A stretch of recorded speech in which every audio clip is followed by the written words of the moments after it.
I'm gonna make a quick video for the E90 3 Series. Maybe if you're getting a no start, like no crank at all, and it's not your battery and it's your alternator's good and everything.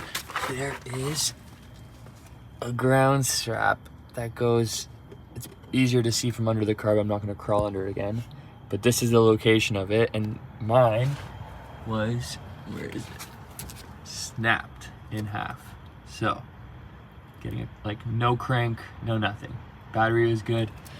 Checked the alternator first. Alternator was good.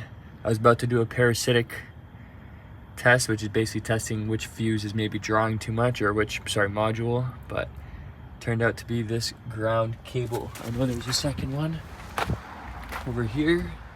That was also a common problem sometimes, but mine was the underneath.